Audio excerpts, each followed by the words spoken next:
So, one of the current questions that I've been seeing floating around on Twitter and on social media is that AI hype might be wearing off. And when I'm talking about AI hype, this is referring to the trend that generative AI has, I guess you could say, reached an exhaustion point. Now, I disagree, and I'm going to tell you guys why, but I'm going to go over some of the key examples and what people are stating.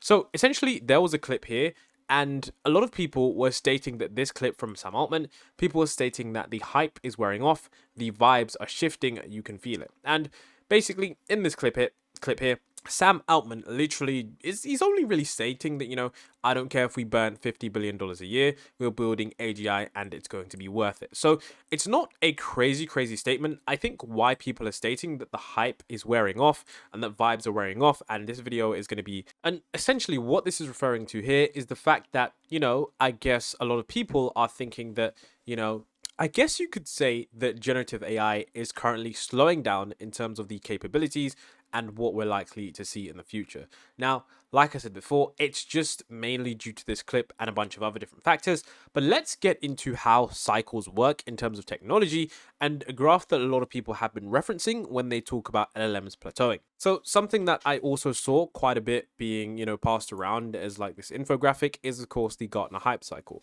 So essentially it's just a graphical representation used to illustrate maturity, adoption, and social application of specific technologies. It basically just provides a conceptual framework that helps stakeholders and individuals understand how technologies evolve from the time they are introduced until they reach mainstream adoption. And the hype cycle can be particularly useful for evaluating emerging technologies like generative AI and, of course, large language models. So, of course, we essentially have the technology trigger. This phase initially occurs when a new technology is conceptualized or when a significant development makes it publicly known, creating interest and significant media attention. For example, this is when GPT 3.5 ChatGPT was released and it demonstrated the ability to create text in the long format. And then, of course, that's when we got to GPT-4, which is stage 2. So this is where there is the peak of inflated expectations. Now, I've got to be honest, it's not just LLMs that were going crazy at this point. There was also 11 Labs and other image generation services like Midjourney and, of course, other services like Stable Diffusion. So I would argue that the problem with this is that with generative AI experiencing some kind of increase in the actual media coverage, I would say that this is something that is cumulatively increasing in terms of the expectations. And that's because, like I said already, there were several different categories that came together at the same time. And of course, this could include LLMs being at the peak of inflated expectations. Now, I want to say that I do disagree with this hype cycle for AI. I do think that this is nowhere near its peak where it should be, but there of course is inflated expectations when a new technology comes to fruition. A lot of people may exaggerate what the technology can really do. For example, some people say it's going to replace entire careers, automate entire tasks, and revolutionize entire industries. Now, whilst yes, that might happen in the future, I don't think that is completely happening with GPT-4 and GPT 3.5. So some are arguing that this is where we are at currently, okay? And then of course, the trial of disillusionment, and this is where technologies enter this phase when they fail to meet the inflated expectations and stakeholders become increasingly delusional. So issues related to the technology start to arise, such as the biases in large language models, the need for vast data training, the high operational costs, the high inference costs, the environmental impacts. They become more apparent and then they become criticized. And one of the main things that many people are talking about with LLMs is, of course, things like the hallucination and the high inference costs, and of course the training costs, because these models are certainly not cheap, and it seems like there's only a few companies that can run and train these large models. Then of course there we have the slope of enlightenment, and this is essentially where with LLMs all of these previous issues get ironed out. So things like the issues of hallucination and the biases, they get ironed out right here. And this is where as more implementations occur, the market matures and second, third generation products appear. And with LLMs, this would involve developments that address the earlier criticisms, such as improving the model efficiency, the inference costs, reducing the biases, and of course, the reliability of the model. And this is arguably where people think AI is going to go. the technology becomes stable and accepted, and this means widespread adoption. However, I think the graph isn't going to look anything like that. I think it's probably going to look something like this, where we go up, we dip a little bit, and then we continue a trajectory upwards. Because, like I said before, whilst yes, that it does seem to many different pieces of statistics that it looks like we are slowing down in terms of AI versus human performance, and even on this Stanford AI index, we can see that AI has surpassed human performance on several benchmarks, including some in image classification, visual reasoning, and English understanding, yet it trails behind on more complex tasks like competition level mathematics, visual common sense reasoning, and planning. And you can see here that if we take a look at actually how the AI is moving, we can see that in image classification, visual common sense reasoning, natural language inference, all of these seem to be coming towards the human level baseline, but they don't seem to be going upwards, like in a crazy level on the graph. And some people would argue that this is because AI, generative AI, large language models, whatever you want to call it, if you just want to group everything together,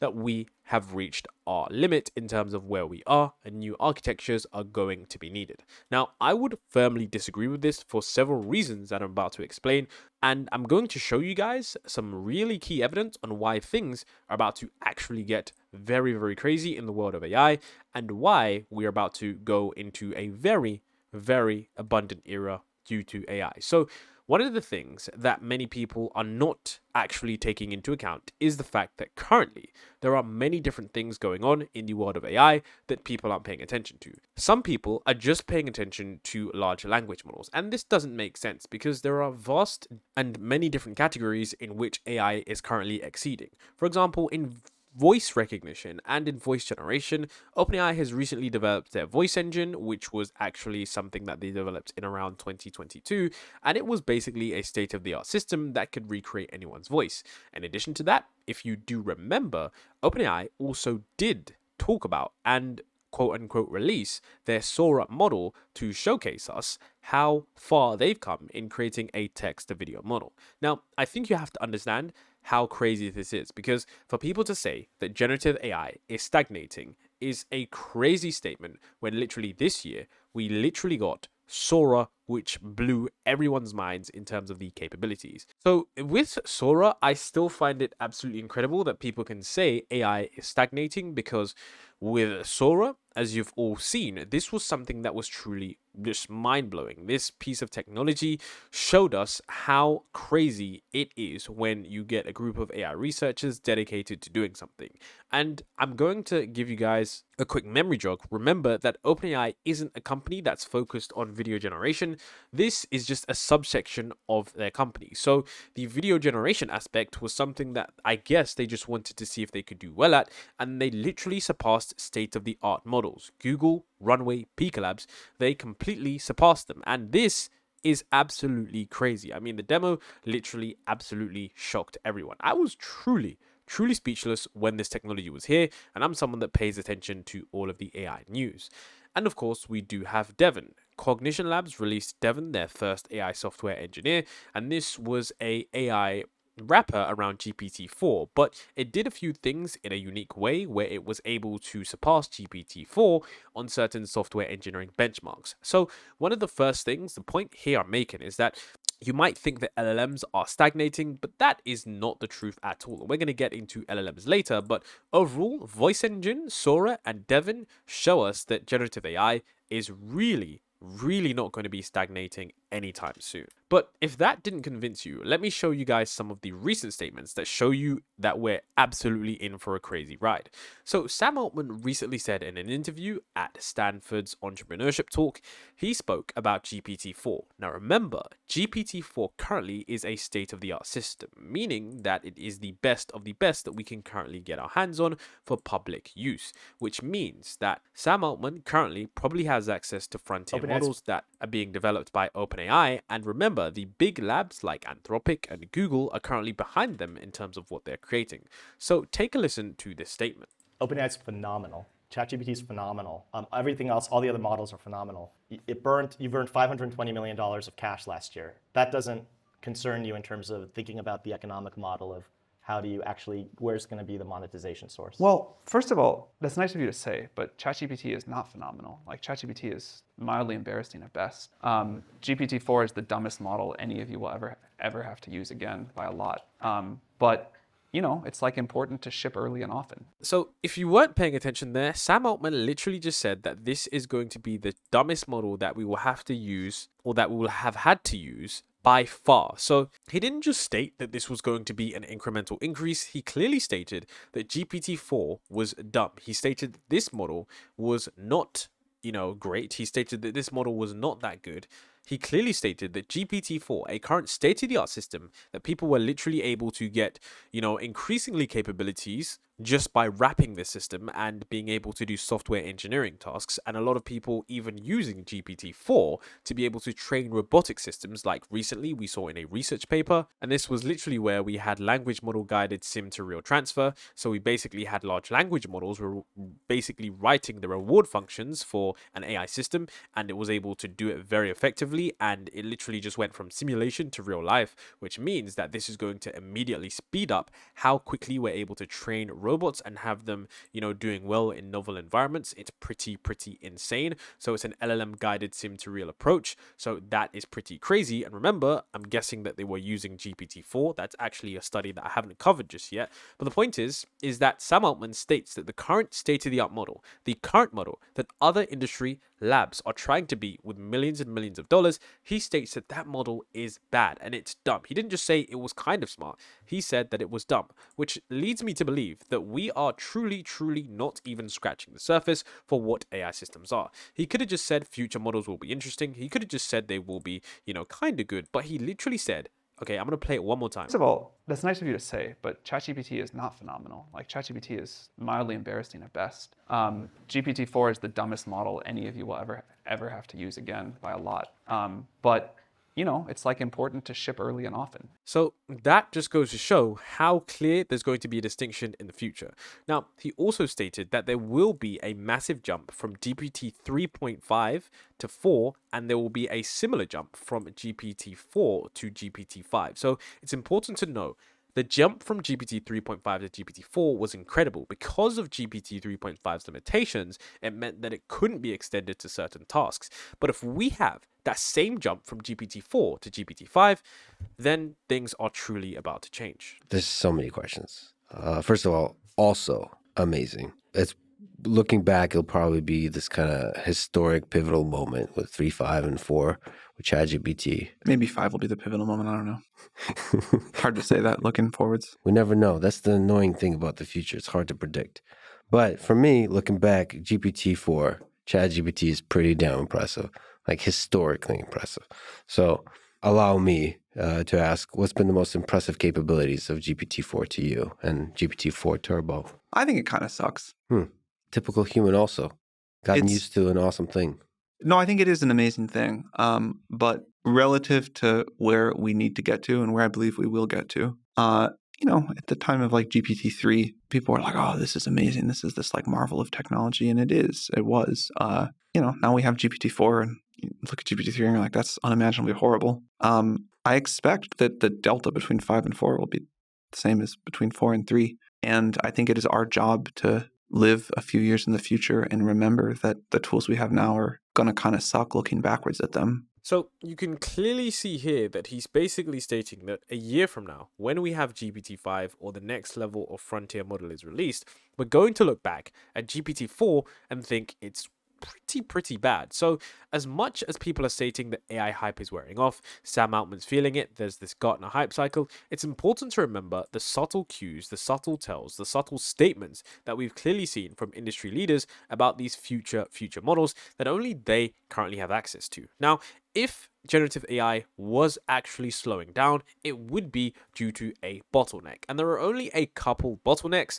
that are really the issues, okay? One of the issues is, of course, energy. And this one isn't really talked about enough because energy isn't something that people think of. But trust me when I say these inference costs are really expensive, and a lot of people, including Mark Zuckerberg, are basically stating that one of the major limitations for future AI systems and where things might actually start to slow down is due to the energy cost, the rampant energy cost for these AI systems, and just how much electricity they consume. And there were even a few rumors talking about a GPT-6 training cluster project that would arguably shut down the power grid, something along those lines. I know it does sound crazy, and I know rumors are rumors, but energy is expensive, and a lot of it is required to run inference on these large language models, which is why they often restrict us. I think there's this issue of GPU production. Yeah. Right. So even companies that had the money to pay for the GPUs couldn't necessarily get as many as they wanted because there were all these supply constraints. Yeah. Now I think that's sort of getting less. So now I think you're seeing a bunch of companies think about, wow, we should just like really invest a lot of money in building out these things. And I think that will go for some period of time. There is a capital question of like, okay, at what point does it stop being worth it to put the capital in? But I actually think before we hit that, you're going to run into energy constraints, right? Because I don't think anyone's built a gigawatt single training cluster yet. I mean, just to, I guess, put this in perspective, I think a gigawatt, it's like around the size of like a meaningful nuclear power plant only going towards training a model. And then you run into these things that just end up being slower in the world. Like getting energy permitted is like a very heavily regulated government function. And if you're talking about building large new power plants or large build outs and then building transmission lines that cross other private or public land, that is just a heavily regulated thing. So you're talking about many years of lead time. So if we wanted to stand up just some like massive facility to power that, I think that's a very long-term project. So basically what Mark Zuckerberg is stating here is that energy is going to be a huge bottleneck because unlike software where you can make it more efficient and you can do things quickly or you can get a GPU produced quickly, trying to build a nuclear power plant, it takes time. Trying to build these kind of infrastructure, it's not something you could just do in a day. And it's something that's quite important when it comes to generative AI because as the race continues, they're going to be spending a lot more money. They're going to be spending a lot more in terms of how much they're spending on cooling because these GPUs heat up quite a bit. So I think this is something that, this is probably where the constraints actually will come from in the future. And this is where things might actually slow down a little bit because there are going to be a few things that make this truly harder to continue with. I think we would probably build out bigger clusters than we currently can if we could get the energy to do it. So I think that's fundamentally money bottlenecked in the limit. Like if you had $1 trillion, I think it's time. Yeah. Right. But it depends on how far the exponential curves go. Right. Like I think a number of companies are working on, right now I think like a lot of data centers are on the order of 50 megawatts or 100 megawatts, or like a big one might be 150 megawatts. Okay. So you take a whole data center and you fill it up with just all the stuff that you need to do for training and you build the biggest cluster you can. I think that's kind of, I think a bunch of companies are running at stuff like that. So it will be interesting to see where generative AI does fall down, but like I've said, it's not slowing down anytime soon. And if you remember, OpenAI and Microsoft are building a $100 billion Stargate AI supercomputer to power the AGI or ASI. Now, there's also another bottleneck, which is what I've titled here, which is the compute problem. Essentially, this just means that the compute capacity for AI systems is far too great and it kind of exceeds the demand that we require. So that's why they're building out this $100 billion supercomputer to meet the demands of future generative AI systems or to essentially power the next industrial revolution because my oh my, if an AGI or ASI is here, it's going to be used pretty much everywhere to power the economy and you're going to need the compute and the infrastructure to do that. And currently, this is one of our biggest things because OpenAI and Microsoft don't even have enough chips and they don't even have enough compute currently to compete with the likes of Google. So what we have here is we have updates to the chips and you can see that Nvidia's recent Blackwell is pretty incredible. And this was one of the most important developments for AI because this accelerates the training of large language models and generative AI systems. So the Blackwell GPU architecture with its 208 billion transistors and its enhanced transformer engine is designed to dramatically increase the training of large language models like GPT-4. According to NVIDIA, Blackwell can provide up to 30 times higher performance for generative AI inference compared to the previous H100 GPUs, 4 times faster training performance for large language models, and this essentially means large language models like GPT-4, which took around 90 days to train on 8,000 H100 GPUs, consuming 15 megawatts of power, could potentially be just trained in just 30 days on 2,000 Blackwell GPUs, only using 4 megawatts, which is pretty incredible. And that curve definitely reminds me of some that we've seen before, where things are starting to exponentially increase. So the point right here is that these are the actual bottlenecks of generative AI, because a lot of people are thinking that, things are slowing down, things are getting worse, and trust me guys, if you've been paying attention, things, I would argue, are actually speeding up internally. And one of the things that I didn't even include in this presentation because I forgot about it is the fact that right now it's like OpenAI lit a match under every other company, because now other companies are realizing that, whoa, there's a huge AI race going on. And if we partake, we could definitely be getting billions and billions of dollars. And that means that other companies and other startups are all rushing down the corridor to see if they can get a piece of the pie, which means that we're about to see a complete revolution and a complete new industry in terms of all of these products and services. Now, one of the biggest things that I think that most people need to consider is that OpenAI are no longer open, okay? And if there's one thing you take away from this video, please understand this, okay? Things might be slowing down externally, but things are not slowing down internally. And what I mean by that statement is that currently we're at a stage where things have moved from an open research environment to a closed research environment. The reason this has happened is because OpenAI, they're no longer essentially a company that's just focused on research. They're a business, and businesses, they hide their secrets and they hide their innovations because they don't want their competitors to have them. If OpenAI shared all their secrets, then other companies could easily build GPT-4 with remarkable accuracy. And OpenAI essentially has secret source. The thing is, OpenAI also doesn't publicize their research. I'm sure breakthroughs are made every single month, okay? And you have to think about it. If OpenAI did their whatever they did with GPT-4 so long ago, they must have some secret kind of breakthrough, they must have some secret source, and they must have something that others don't, which essentially means that OpenAI are making consistent breakthroughs. And remember, they had Sora, we had no news, no indication that they were even developing some video AI. There was literally no indication whatsoever. There was no interview from Sam Altman. There was literally nothing we could have picked up on the fact that they were even training such a model, and boom, they just, put it out into the open. The point is that we have no idea on what's going on at closed AI, OpenAI, whatever you want to call it. The point is that internally, I can guarantee you guys, they are like 2 to 3 years ahead from where they are. And the point there is that whilst you might think, they haven't released anything in a while, that doesn't mean things are slowing down. It just means that they're thinking, okay, how can we not shock the public with this next release that we know is literally going to take everything? Remember, other companies are still playing catch up. GPT-4 finished training in August of 2022, which means that we are very, very lucky because we're going to be in for a real surprise when GPT-5 gets here. Now, another thing to note as well, okay, is that GPT-4 being the benchmark does not mean plateau.